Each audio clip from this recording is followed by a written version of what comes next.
We're back in the Old West, and this time it's the real Old West. Just a number of miles off to our south is old historic Route 66, and just 3 miles down this road is one of my favorite places on earth, Calico Ghost Town. Now I'm headed into the campground because I've got a big surprise I'd love to finally reveal, but first we're gonna go see if the ghost town is open. Just a little ways down the road, and here we are. If you've never heard of Calico, back in the 1800s, this was a real silver mining town, which was abandoned not once, but twice, when twice the rich stuff gave out. Fast forward to 1950, and the town site was purchased by none other than Walter Knott, the same guy who built Knott's Berry Farm and its ghost town, who then began rebuilding Calico. And all throughout the 50s and the 60s, the town began to come back to life, reconstructed partially based on old-timers' memories, and partially based on Knott's Berry Farm's ghost town. That's why many of the wagons out here were actually constructed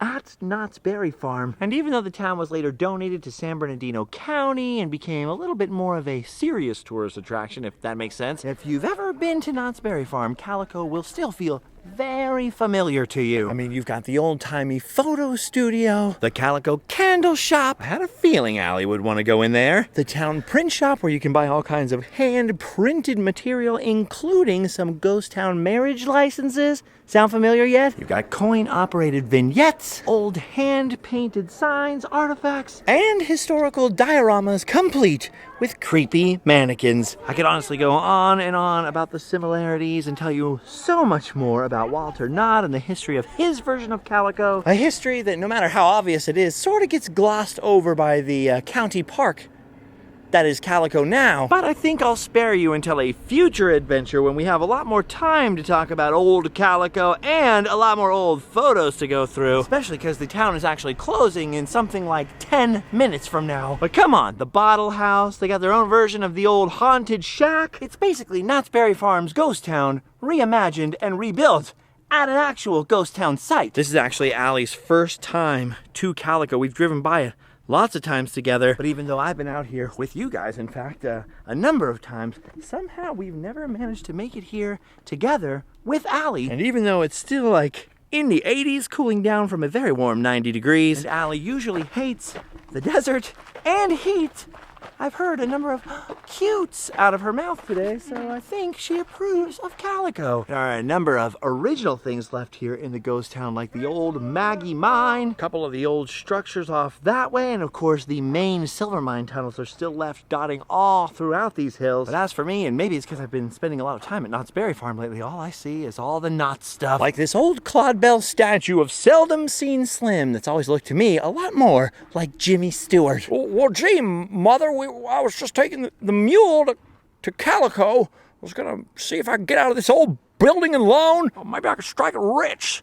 See, and then not everyone would have to go crawling to Potter. Yeah, you tell him, Jimmy Stewart. Oh my gosh, I can't believe the luck. We're actually here in time for the last trip of the Calico and Odessa Railroad. A friend of mine once rode this railroad with me and described it as a wonderful, beautiful, scenic tour of dirt, and more dirt. But I can't help but love it, because you know me, I love the Old West. After mining ended, Calico really was a ghost town. That's to say, it was Look at this mainly now.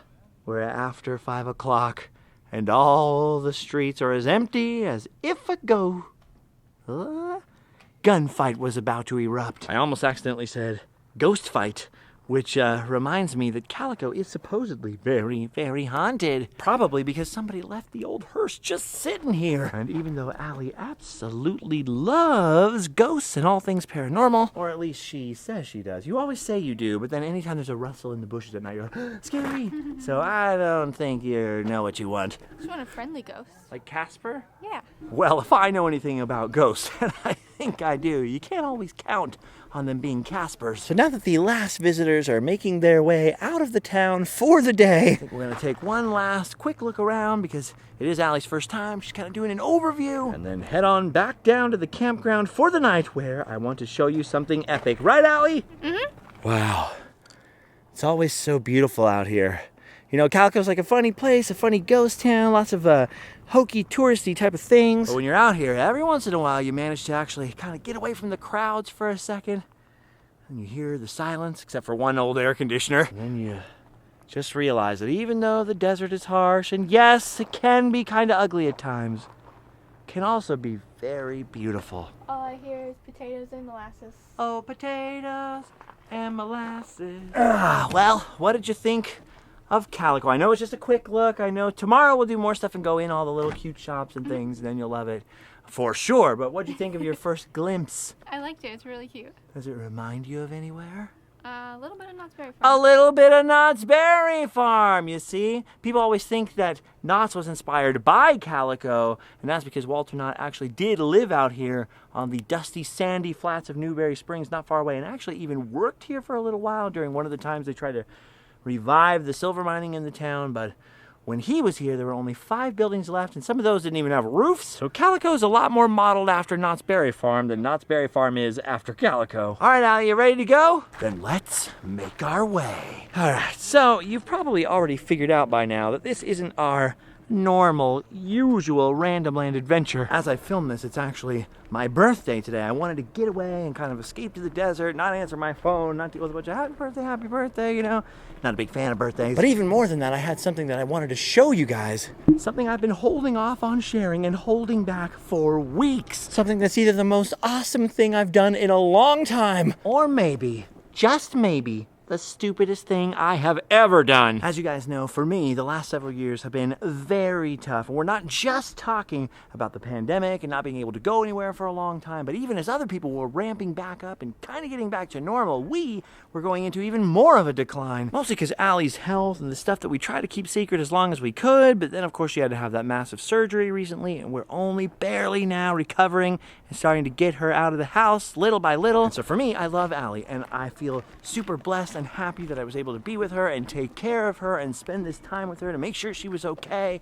But I've got to be honest, I literally love my job. I love filming and exploring and going on adventures and sharing stuff with you guys. And ever since I was 16 years old enough to drive a van full of people in my old bands, I have been traveling the country, crisscrossing the United States over and over and over again. Like my grandparents and great-grandparents before me, I am definitely full of what the old-timers called wanderlust. And all this time at home has given me some really itchy feet, if you know what I mean. And I'm not talking about the kind you can just put some cream on. I've been itching to get back on the road. Now, Allie's not fully recovered yet. She's getting there day by day, but she's got a little ways left to go. And of course, there's some stuff I gotta do at home, but I've been blocking out time coming up pretty soon. It'll be on us before you know it to return to the road. Maybe old Route 66, I don't know. Perhaps another coast-to-coast trip, maybe a trip to states and places that even I haven't been to yet. I don't want to give too much away because everything is still so subject to change. Always in motion is the future. But that's what I've been planning for. That's what I've been preparing for the last several months. My glorious return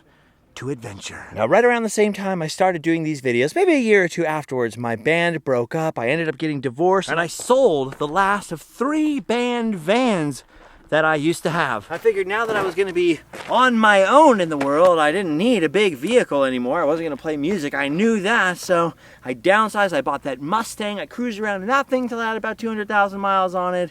And mostly, as you've seen, when I've done any really long road trips or cross-country road trips, I've rented cars. For example, when I did Route 66 the entire way to Chicago, and then all the way back again, I rented that Dodge Journey. It was sort of a cross between a minivan and an SUV. And one of the reasons for that was just to have more space to fit my gear and my food. With celiac disease, I have to bring a lot of my own gluten-free food with me. I can't eat out at restaurants and things like that. It's just really not safe for me. But the main reason for renting cars, of course, number one, is that if you break down in the middle of nowhere with your own car, you might have to take it to some dealership in Kansas or Poughkeepsie or wherever you are and wait for a part to show up 2 or 3 days, maybe a whole week. In the past, my road trips were on a very tight schedule, and I didn't want to end up getting stuck anywhere. If you have a rental car and you have the roadside thing, then the rental car company will come to you, give you a different rental car if their car breaks down, and then you go on your merry way, same day, maybe the next day, right? Plus, the main factor and the reason I rented cars, keeping all that other stuff in mind, was that rental cars, I think when I did the Nissan Versa, I went coast to coast from California to Georgia, then Florida, then back to California. I think that cost less than $100 a week to rent that car. And now here we are in 2022, and because of the shortage and because of a bunch of other reasons, some of the same rental cars I've rented before are now renting for much more than $1,000 per week.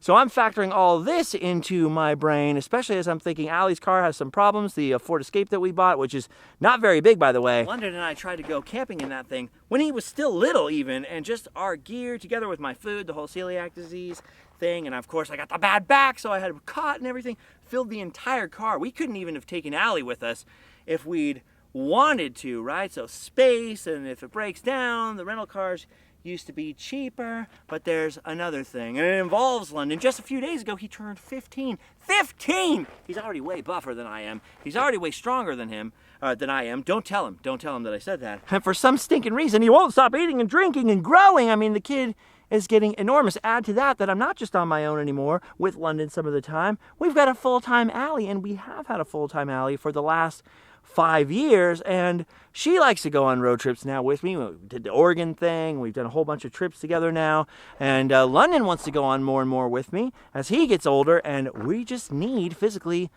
more space. So all of this is stuff I'm thinking about, but there's another factor, a final factor, if you will, that I've been considering when I'm thinking about laying out travel plans and figuring out what to do, since flights and rental cars are so expensive. And I know I want to go on a road trip, you know, but Allie's car hasn't been in great shape. It's all lemony. We're at the end of the warranty on that one, so I got to get all that fixed in the coming months. And the Mustang is kind of, you know, it's got a lot of miles on it, and I like it, but it's a lot better for an around town car than it is going across the country, considering all the space needs and stuff.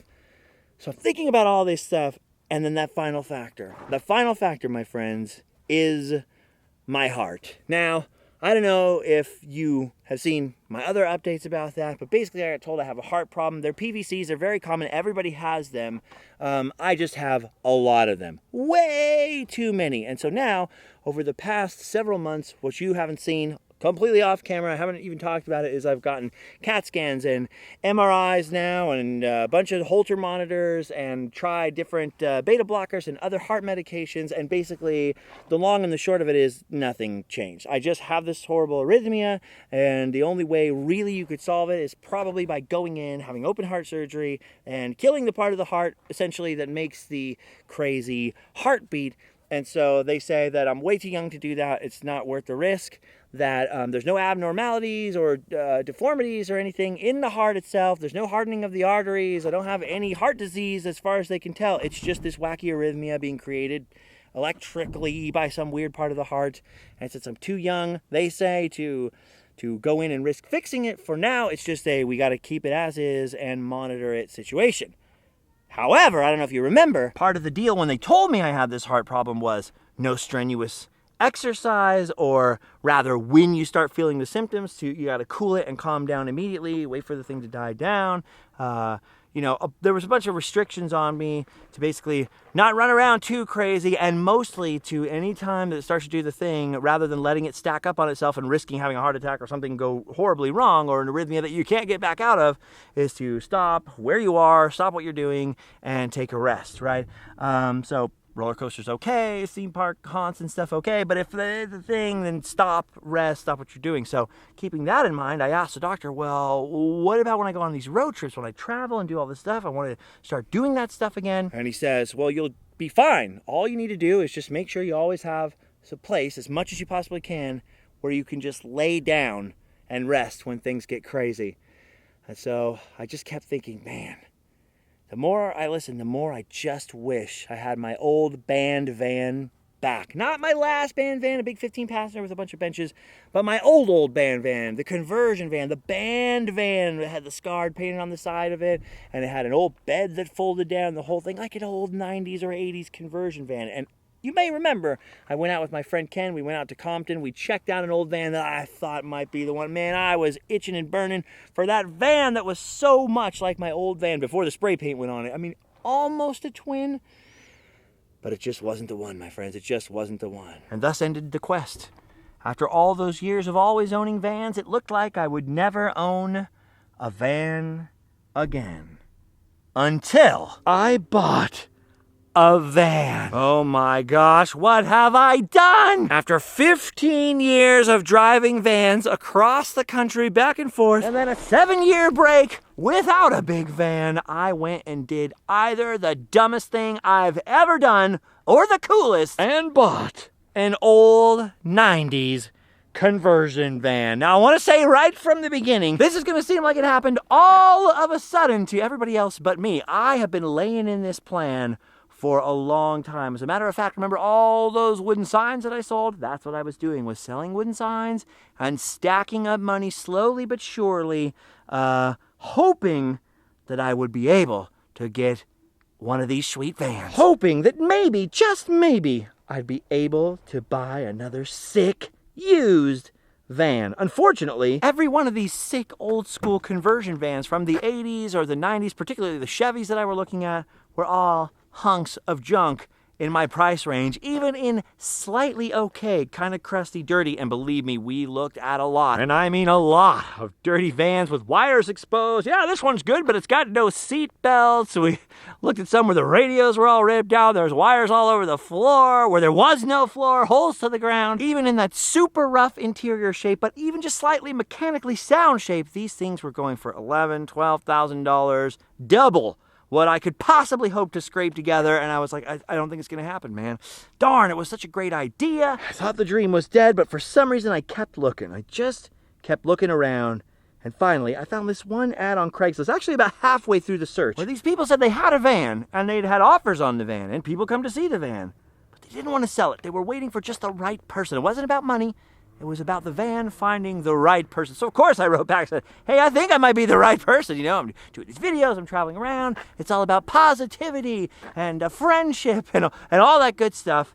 And I heard nothing back until after I had looked at every other van and the dream was dead. They were all far out of my price range. I got an answer back. And so, to make a long story very short, I drove out to East LA with my friend George, took a heck of a wacky test drive, met a couple of very wacky Looney Tunes people, as they would describe themselves, came away with a few new friends and a, to me, brand new van. But how? How is this possible with the limited budget and the limited resources and all the options explored, and they were too expensive? How is this possible? Allie had a little bit of money from after her surgery. People raised money for her. I wasn't going to touch any of that cash. No way. She needed every red cent of that. And then some for all her medical supplies and all this different stuff. So what was it? How did this happen? It's because for once in all the history of mankind, somebody selling a car wasn't lying. They really didn't care that much about the money. In fact, even after I said I was going to get the van, they were still shaving money off the price. And I paid less for this van right here that you see before me. And look at the size of this beast. I paid less for this van than people are paying to stay in a certain hotel for only 2 days. When I thought about it like that, like I could go and stay in said hotel for 2 nights or buy a very nice van from some very nice people in East Los Angeles, I realize I'm going to get a heck of a lot more mileage, both metaphorically and literally, out of this thing. And so that is where all my wooden sign money went. Into this 1998 Dodge Ram 1500 van, converted by Mark III into those once upon a time glorious old retired people traveling around the country vans. Admittedly slightly newer, but pretty much just like the one that I used to travel around in with 7 other people in the band. The first band van that we ever had was a 1983 Dodge Ram van. It didn't have a high top like this, though. It had the normal low flat top. This, by the way, isn't even the highest top. Just want to mention that in case I forget to mention it later. That van broke about every 30 minutes. It had seen some active service. There were hundreds of thousands of miles on that thing. This guy has less miles on it than my Mustang, and it's twice as old, which means it was much more gently used. The next van I had, like I mentioned before, was that GMC 3500, the big Starcraft conversion van. That was a 1990. And then I had a 2006 Chevy Express, big white church van, you know, with all the benches in the back. Kick out a youth group. Those vans were rad, but just for sheer personality, they're nothing to these old conversion vans. Conversion vans, by the way, that my brother's always like, ew, you want one of those? Come on, Seth, they're so cute. Yes, Jurassic Seth, I want me one of those. Welcome, my friends, into the van. Now, I'm not going to show you every nook and cranny of the van for the very good reason that I'm hoping you and I spend a lot of time together in this van in the upcoming months. But I am so stoked to finally be showing this to you. All right, now you'll notice it's kind of a weird color inside. It looks gray almost in pictures, but in person, it's a lot more avocado, maybe like slightly old guacamole almost on some of those plastic panels, as you can see outside. When I first saw it, it was owned by an older guy in his 70s who was, I don't know that he described himself as a hippie, but dude, a total hippie. Like New Age, universe, meditation, healing. Hey, you know, whatever floats your boat.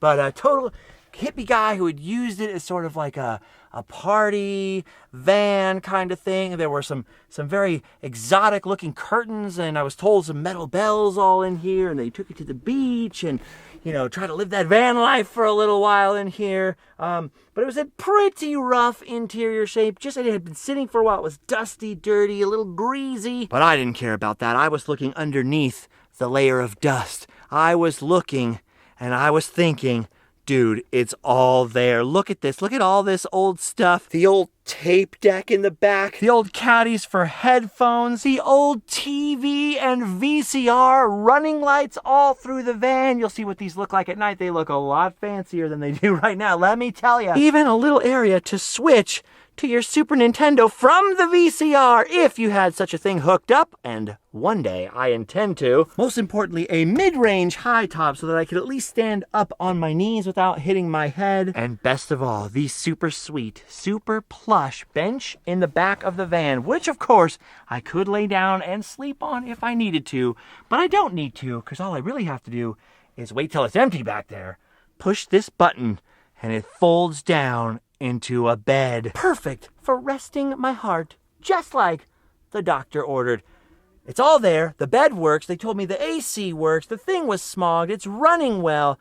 But there were some caveats. For one thing, they told me the TV and VCR work, but they are no longer wired up to the sound in here, and neither is the cassette player, because the guy had installed a backup camera, which is also a radio and apparently a DVD player, so you can watch SpongeBob while you drive if you want to. Anyway, somehow in the course of doing that, they not only messed up the wiring to the TV, VCR, and tape deck, they also killed all the sound going to the front of the van. So if you're driving in the front of the van, you're listening to music, you can only hear it from the back speakers, including a hidden and very unnecessary subwoofer under there. So that's going to be a thing that we've got to take care of. But I was thinking, oh, the backup camera is at least handy, especially for Allie. So at least until I can get a different kind of radio thing with the thing, you know, at least that saved me a little bit of time, that Allie's able to back up out of our long, narrow, very curved driveway in front of the house. Or at least she will be able to once the motor under the seat is fixed. Either the motor or the switch is out of commission, so the seat can't move up and down or back and forth. Luckily, though, in the meantime, it's actually in the perfect position for me to drive the van, so I just have to take this up to my buddy, who I'll talk about again in a second, and hopefully we'll get that repaired, and then Allie will be driving and backing up. So anyway, this thing right here is a weird DVD player radio thing that I'll eventually want to replace. I need a stereo guy. I need somebody who knows about all the wiring, who can fix this up, and electrical is kind of tricky in cars, you know, so it might take me a little while to find that person, but in the meantime, I'm cool with it as is. This thing mainly needs to get from point A to point B, and I can always stick my phone in the cup holder and just listen to music that way. And now comes the main quirk that they told me about. Apparently, they said, when you drive this van, all of the gauges on the dashboard have a tendency to suddenly die. I thought, what the heck are you talking about? But it turns out they weren't kidding, exaggerating, lying. All of the gauges on the dashboard, sometimes while you're driving, suddenly die. And I thought, ooh, that doesn't sound good. Weird electrical issues. She goes, no, but there's good news. If you hit the dashboard like this, all the gauges will suddenly jump back up. And I thought, like Fonzie? She goes, yeah, just like the Fonz. And I go, it's like the Millennium Falcon, you know, with Han with the thing. I thought, this is it. This might be the van. I think I was sold right in that moment. Now, there's much more to this story that there's no way I would have time to tell you in a video like this. And so I did a podcast for like 3 hours on Patreon, and I talked all about this. But to tell a condensed version of the story, basically the older hippie gentleman who owned the van and his Hollywood actress partner or friend or roommate, whatever they were, who sold me the van, were telling me like, the van wants you, vehicles have energy, it's feeding off of your energy, or, it's meant to be, it's kismet and all that kind of stuff. And maybe that's the case. Who could say? Who can judge? I certainly won't, but I did end up buying the van, and everything sort of worked out weirdly. Like right when I got to the DMV, he was there, and we did the thing, and we did the stuff. He didn't even count the money. He was like, "No, yeah, I trust you." And he goes, "And if anything's broken in the first week, bring it back, bring it to my guy, or if it doesn't, do the smog thing or anything, bring it to my guy. I'll pay for everything." He wanted to pay for everything. I go, "I'll just take it and get it smogged myself," because he hadn't got it smogged within the 30 days, right? It was smogged, it had passed smog, it was registered. Pass smog like a champ, all right? So here's the part after I get it home. I took it myself just to, I didn't want to drive all the way back to East Los if I didn't have to. Pass smog like a champ. Then I dropped it off at a mechanic for 3 terrifying days, because I was like, I either made the worst mistake ever. I know the brakes had to be redone, and I was like, oh, this is where we find out if everything has to be rebuilt. It went to the mechanic for a couple days. They go, "Dude, other than doing the brakes, we had to do all the brakes." They go, "This thing's in great shape. It's like in perfect shape. You found a beauty." Like I said, less miles than the Mustang. Way under 200,000 miles, like 150,000 miles, somewhere around there. And I go, oh my gosh. So then the next thing I did was my friend George gave me the hookup with his friends who own this business, MD Cleaning Solutions. And they said, we can come do like a full-on detailing, because detailing a car, coming in and cleaning it professionally is really expensive. But given that people had slept in here, given that people had gone and had crazy parties in here, and while we were looking at the van, we found a smoking device. Let's put it that way. We found a smoking device in the car, and I'm not going over any borders or anything in the future. I just want this thing super deep clean before Allie or I sets our heads down in here to sleep in here.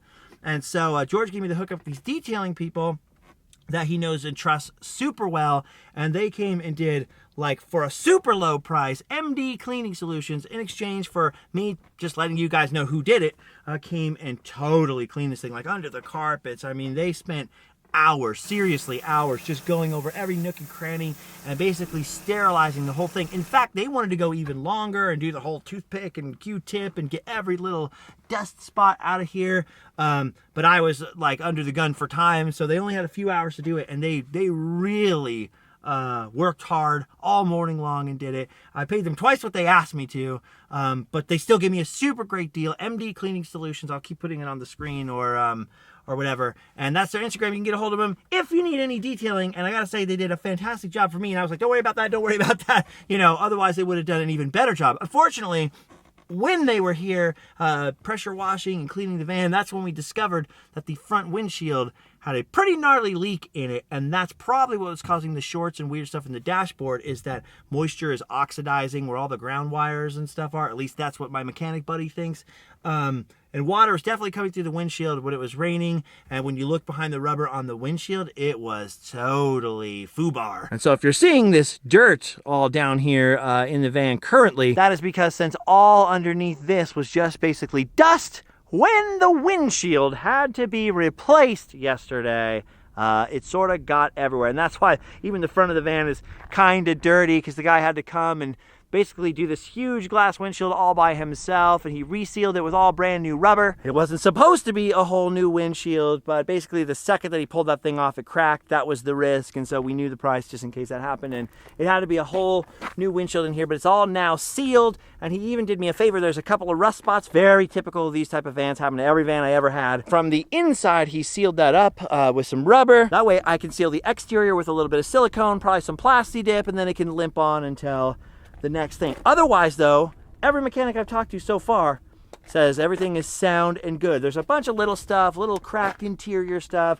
The blinds in the back don't work. They need to be restrung, but we figured out how to do it. We watched a tutorial on YouTube. Allie's fairly confident she can get it. I figured out how they unmount. We haven't tried it yet, but Well, we'll see. And then, like I said, there's all the wiring stuff with the speaker, and probably get a new radio. I don't need to watch SpongeBob while I drive, so maybe one that, they'll kind of slide out and then turn up to a screen or something like that. Eventually, a little bit at a time, because like I said, I had a very low budget. I got this thing for a steal, and even with the things I needed from the mechanic, the brakes, some front suspension stuff, even with the detailing, even with all the money that I spent so far outfitting the van with tubs and with certain things to be able to travel and camp and sleep overnight in it, which should save a lot of money off my travel expenses, considering that hotels now went from an average of $80, $90, $100 a night for a decent hotel to $200 a night for prices have been changing a lot and very rapidly lately. Even with every dime spent on everything, including a portable toilet and a camp shower, which I hope to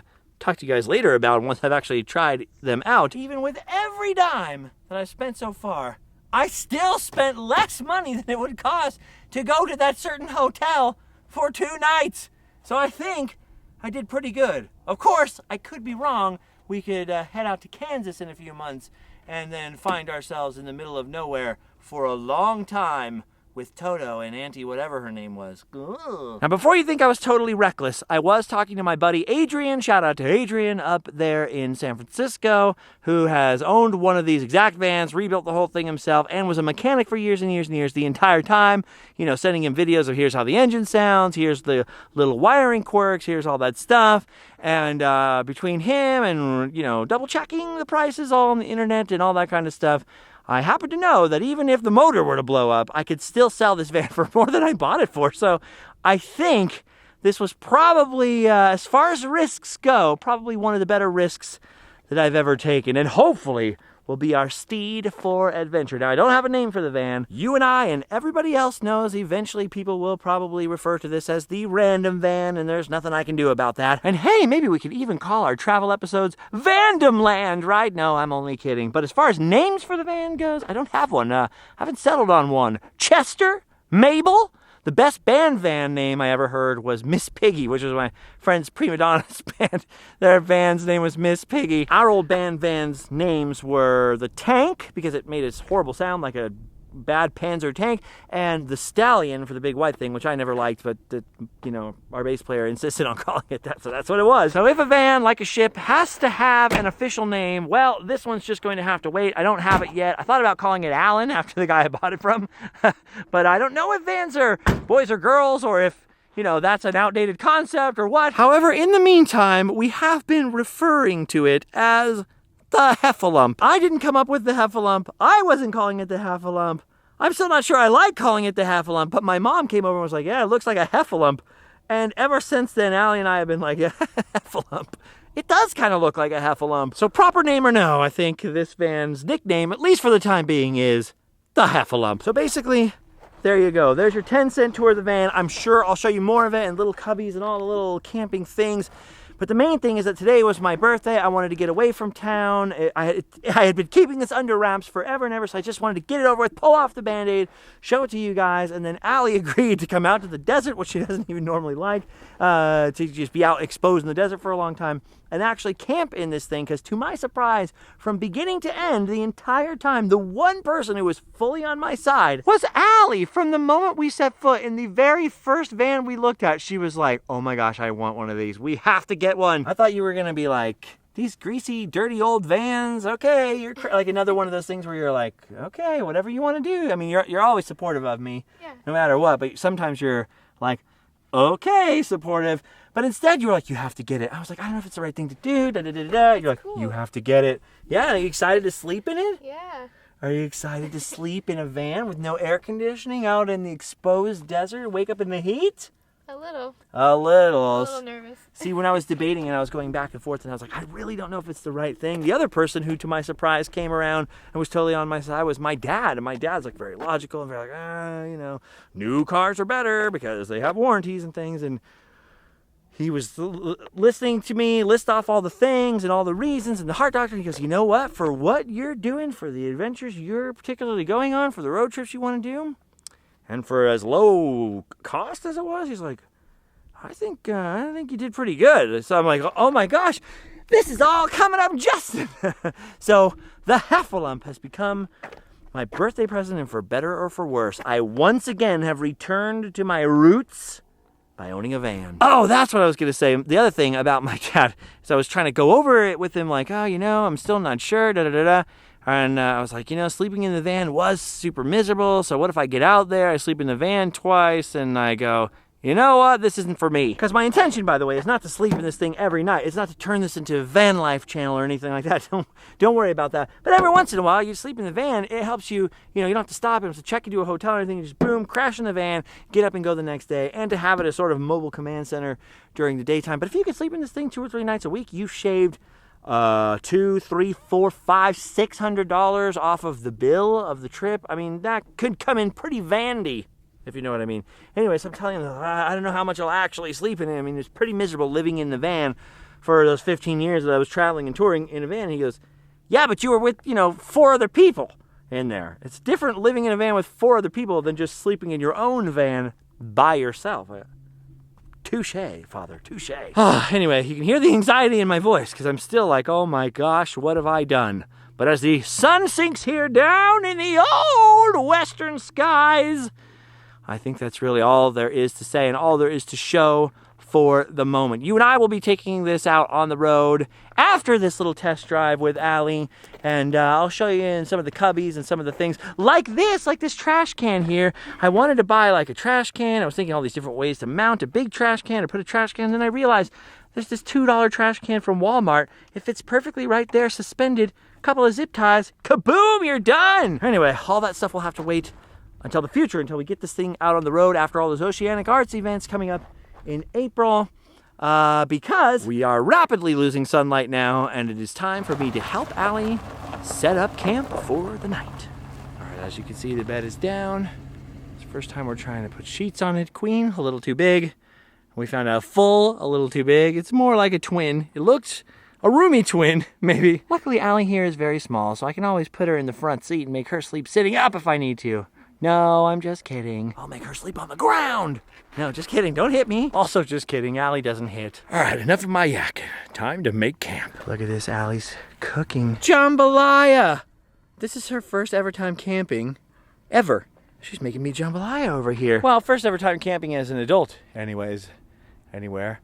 What a first place, huh? Calico. Yeah, a little Tony's on there. Do you know what's so fetch? Eating. Mm-hmm. Eating is so fetch. My father, the inventor of jambalaya, he would approve of this. Well, the sun has gone all the way down now in the west. Look at that beautiful sunset view of the bathrooms out there.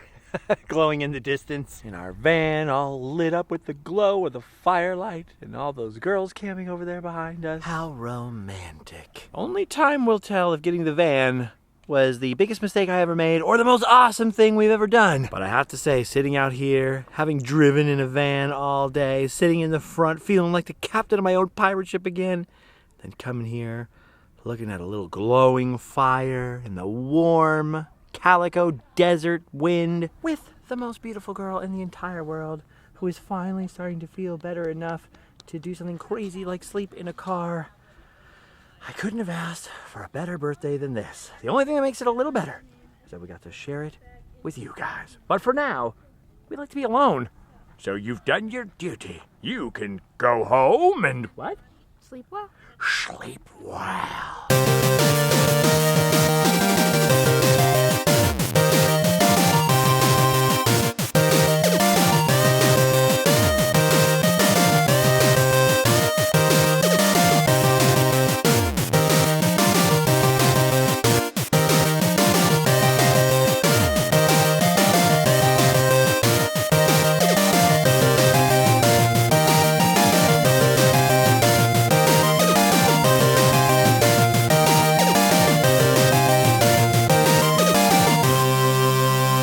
And I know I didn't give you enough warning to send me a birthday card, but hey, you could always visit store.randomland.com.